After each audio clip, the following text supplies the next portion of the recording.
In this age and times comes great ideas, sweet memories, new techniques, untold stories about Africa and the world at large. Guess what? The new age brings on board a brand name in broadcasting technology. Introducing Age Television.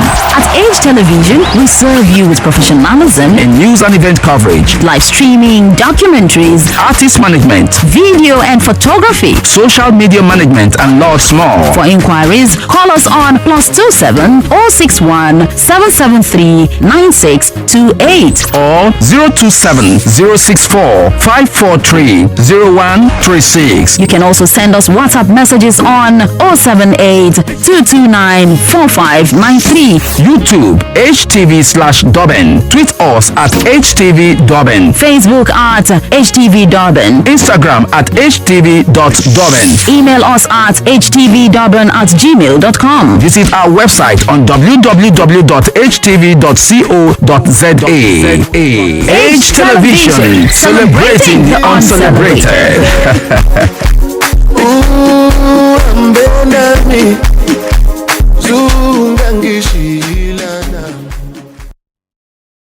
The time is exactly 36 minutes after the hour of 1 on DYR 105.1, your music, your station. A postdoctoral of criminology and forensic study in the University of KwaZulu-Natal, he obtained his PhD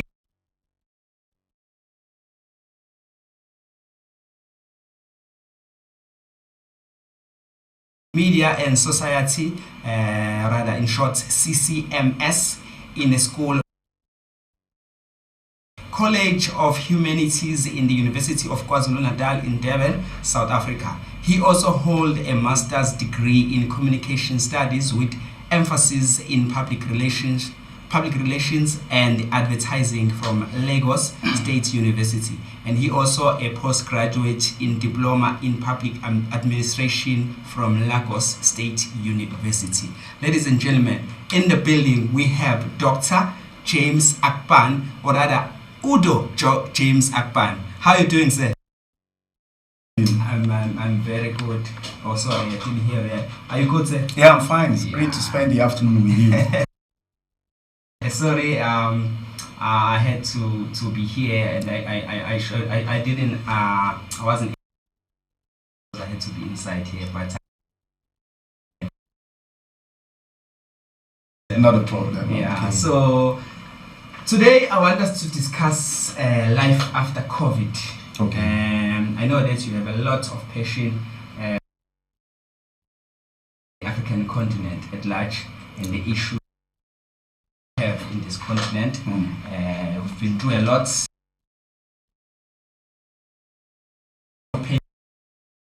Especially black people in particular, because we are the one who are working class. We are the one who suffer the most, and we're gonna touch base in a lot of things that had happened, from financially to politically and domestic violence, because there was like a moment where the domestic violence was very high. Yeah. So I just want to find out from you, in terms of financially, did it affect you personally? Because I want to find out on your side. Definitely. if I live in Durban, I live in South Africa, so if it affected South Africa as a country, or definitely every resident and citizen in South Africa would be affected. I mean, I was affected also. Yeah. We saw a lot of people losing their jobs. Yeah. You know, we saw a lot of businesses shutting down. Yes. Companies going bankrupt. So if you were to look, because you were here in Durban that time, Yeah.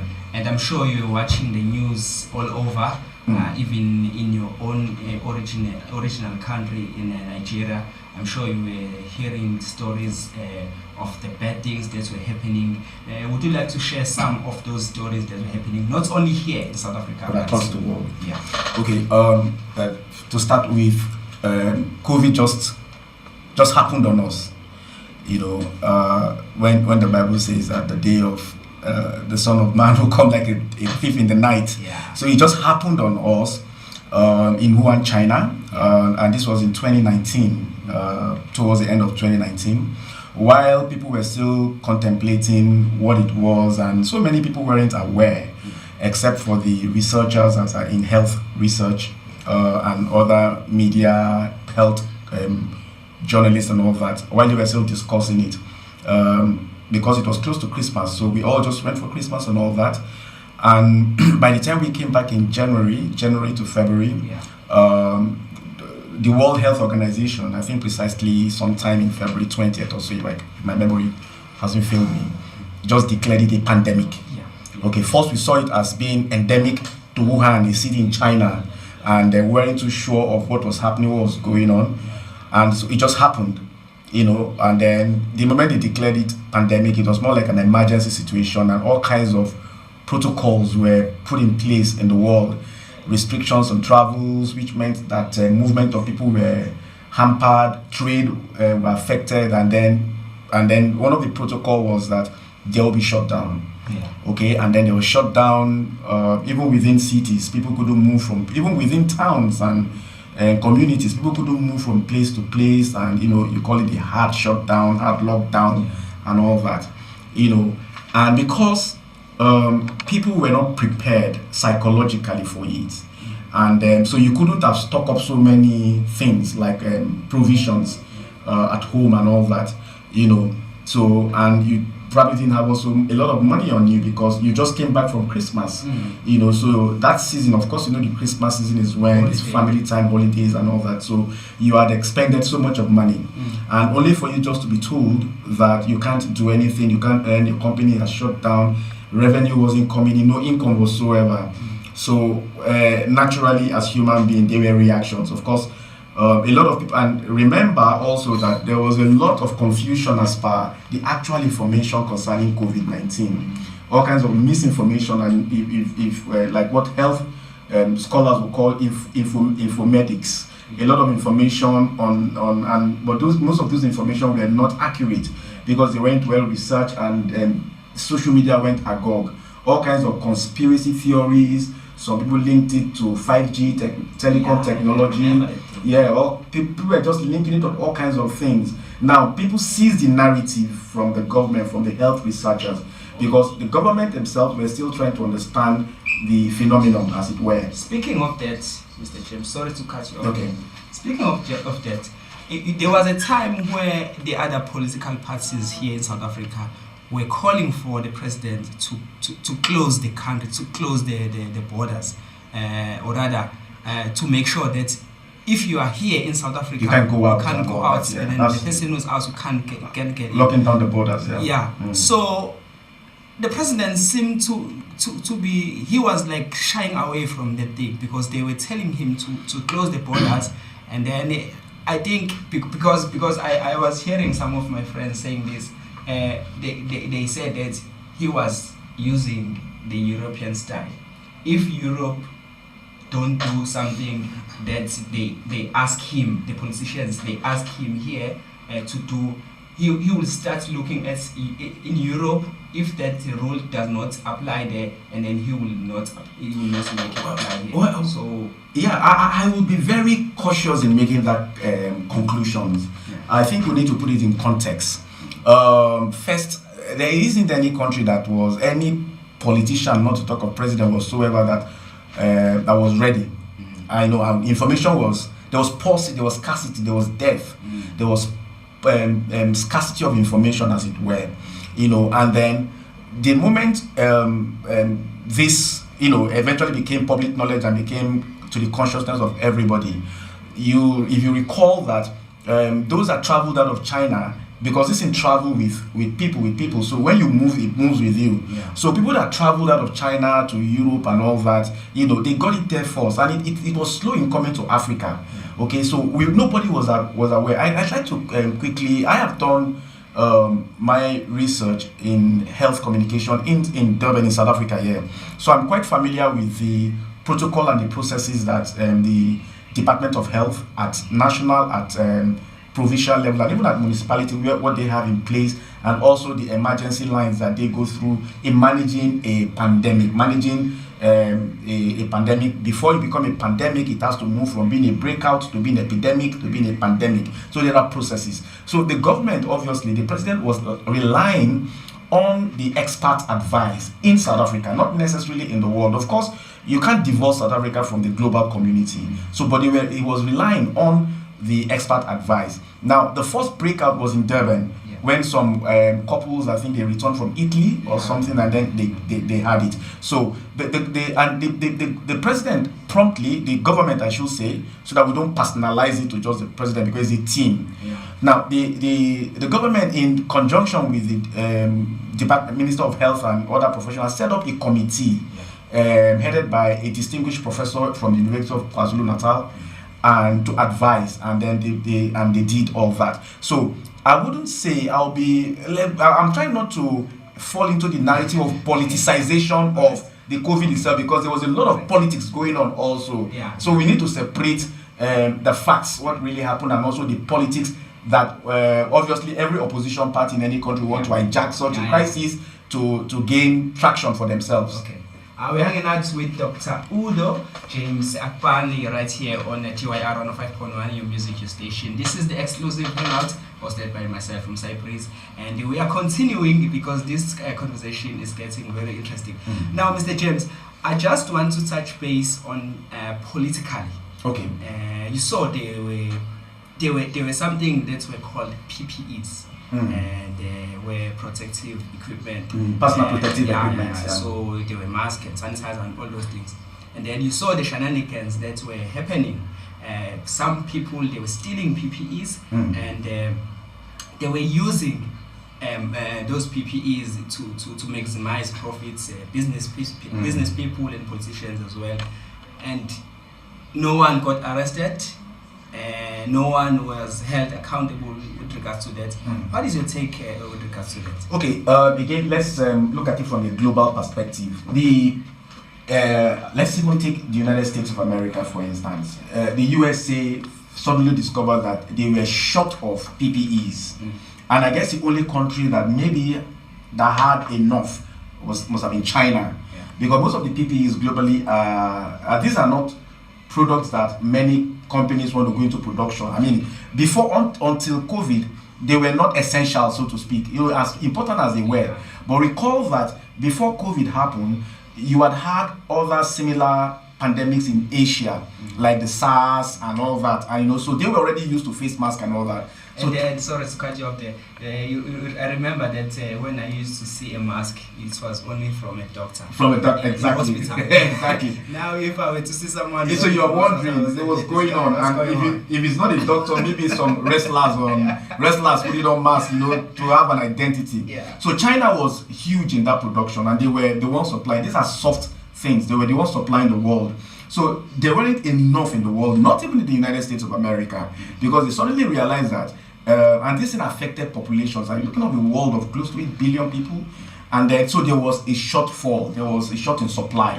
Now, in trying to manage that, typically, and this is not restricted to Africa alone, it was a global thing, even though because of the scarcity in Africa, and because of at times our near chaotic way of coordinating, and then committees were set up and all that, and all kinds of things happened. So there were allegations, yes, in South Africa, in Nigeria, in Zimbabwe, in every African country, particularly sub-Saharan Africa, Ghana and the rest of that, Mozambique. So there were allegations. Africans, try to profit from some certain things and all that. But it is difficult at times to manage some certain situation, because as a government, you have intentions and you set up a structure to manage a certain process. Now, the fidelity of those that are involved in managing that process becomes another thing. What are their intentions? Do they want to profit from it, or they are looking at the public good? So that obviously happened, and then there were allegations.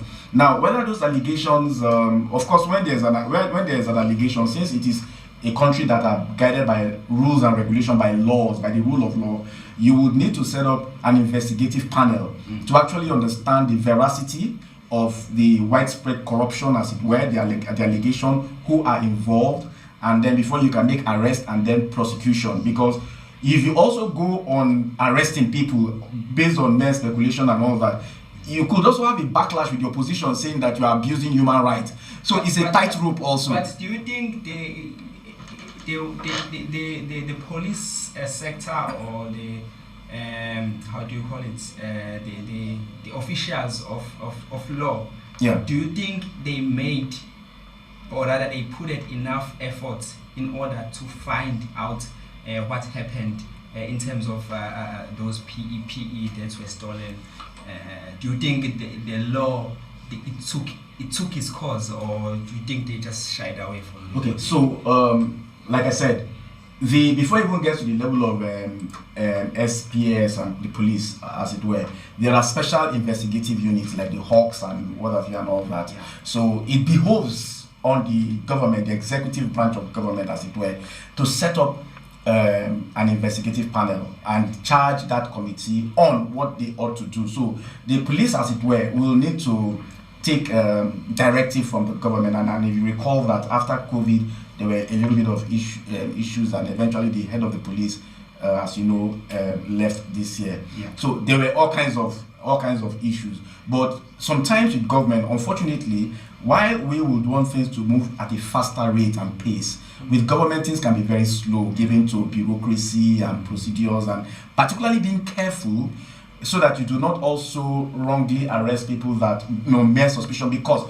you're looking at the political situation where the opposition can catch in on it and also start to blackmail or say that you are abusing human rights. So yes, there was a panel set up, and I remember very well that there were all kinds of voices and panels were set up. Now, to what extent that panel had submitted their investigative report is what I do not know, or rather it hasn't been made public.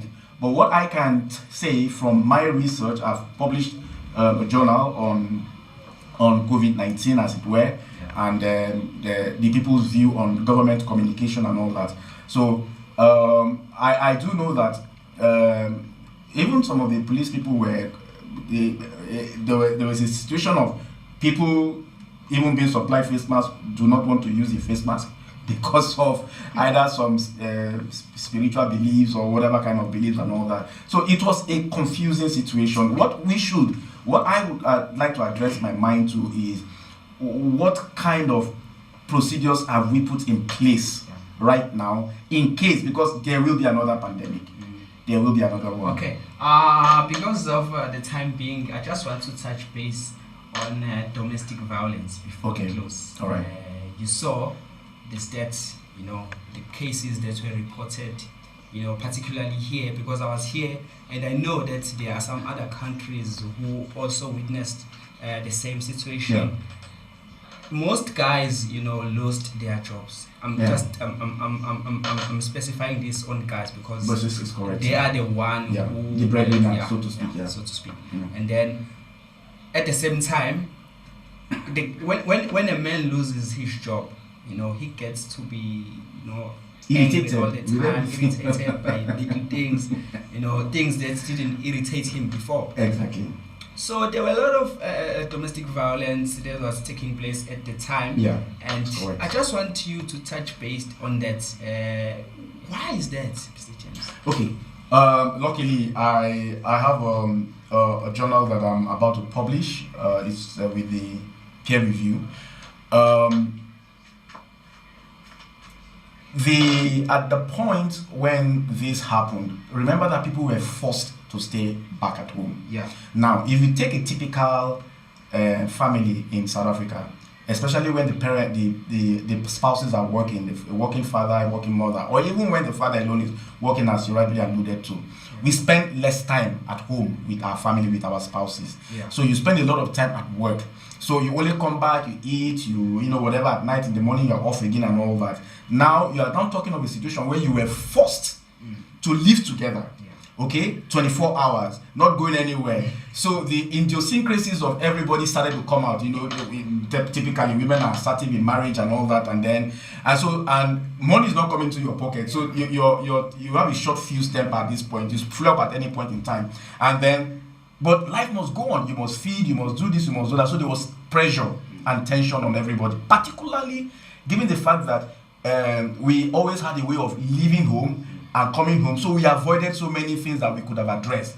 So those issues we could not address, marital issues and relationship issues that we didn't address, came to fore during that period. And we are talking of a long period of time, almost 6, 7 months, 8 months, and all that. Yeah. So people started to get on each other's nerves. Yeah. And an angry man, a hungry man is an angry man. So, so the soft target, they took it out on the women and all that, and regrettably.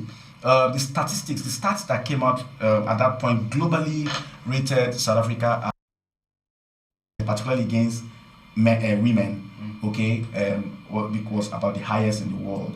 But the stats are okay, numbers are okay, but we need to understand the reason behind those kind of things. Before that, there was already an issue of gender-based violence. Yeah. Okay, so that only exacerbated the situation and worsened a bad case. Okay, and so the issue now should be, like my research, I was trying to look at, what about gender-based violence against men? Or you think women also don't carry a gender-based violence? I'm specifying this on women because, it's August and it's Women's Month. Yes. And before we close, I wanted to ask you something light, on a lighter note. All right, okay. There is a feature that we usually do here on Wednesdays. Okay. It's called the Wonder Woman. Where we feature one phenomenal woman who had done the most in the African continent. Yes. And today we featured a woman called Wangari Matai. I don't know if you know her. On a lighter note, I just wanted to. She's from Kenya. The writer. Yeah. Do you know her? Well, she's Wangari. I think she's the first female PhD holder from Kenya. Exactly. Okay, and she went one of those. She's from the Kikuyu tribe, which is a politically dominant ethnic group in Kenya. Yeah. And then she was one of the first people that went to the United States of America to study, and she came back to Kenya with a PhD. And Kenya is a patrilineal society. It's a patriarchy society. And then you are looking at people like Jomo Kenyatta to Arap Moi and all those people. So they opposed that. In fact, they called her all sort of names and all that. But she resisted. She insisted. And I think eventually, being independent cost her a marriage. And I think that is something we need to also look at, talking about women more, because so many men are a bit. And I say this with every sense of responsibility. I'm a man, so they can't accuse me of saying this. But so many men seem not to be able to handle independent and progressive women. They are scared of They're intimidated. I don't want to use the word scared. It's a cultural thing. Africa is patriarchy, it's cultural. I'm a man. What are you, Funani? What are you looking for? I'm the man, whatever. And so this is the problem. Yeah. But I mean, I think she's there's a way, I think you see United Nations or WHO or somebody honored her also, but she's a trailblazer in Kenya. And I do remember that I did a review of her profile at a point in time, celebrated lady and all that, and I think you couldn't have chosen a better person than her, because it was her that blazed the trail in Eastern Africa. Her success in politics and administration opened the floodgate for other, not just Kenya, but East African female writers, because she was a writer also. Writers and also political activists. Because you need to give it to women. Political activism among women actually does a lot to liberate families in Africa. Pity she passed away in 2011. Yeah, she did. And I think she's been honored by United Nations also, or is it WHO? But United Nations, I think she's been honored somewhere in Nairobi also. Yeah. Hey.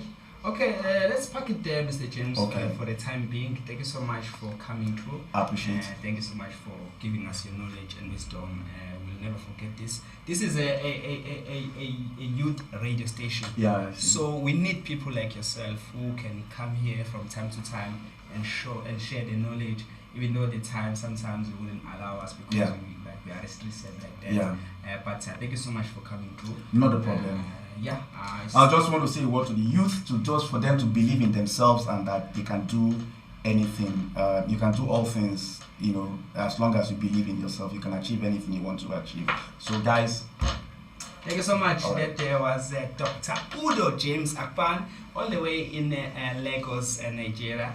and just giving us some information that we never knew in terms of issues that concern Africa at large. It's exactly 2 o'clock and it's time for the news, and Uspelele Chiliza is standing by with your news for 2 o'clock. In this age and times comes great ideas, sweet memories, new techniques, untold stories about Africa and the world at large. Guess what? The new age brings on board a brand name in broadcasting technology. Introducing Age Television. At Age Television, we serve you with professionalism In news and event coverage, live streaming, documentaries, artist management, video and photography. social media management, and lots more. For inquiries, call us on +27 061 773 9628 or 027 064 543 0136. You can also send us WhatsApp messages on 078 229 4593. YouTube HTV/Durban. Tweet us at HTV Durban. Facebook at HTV Durban. Instagram at HTV.Durban. Email us at htvdurban@gmail.com. Visit our website on www.htv.co.za. Age Television, celebrating the uncelebrated.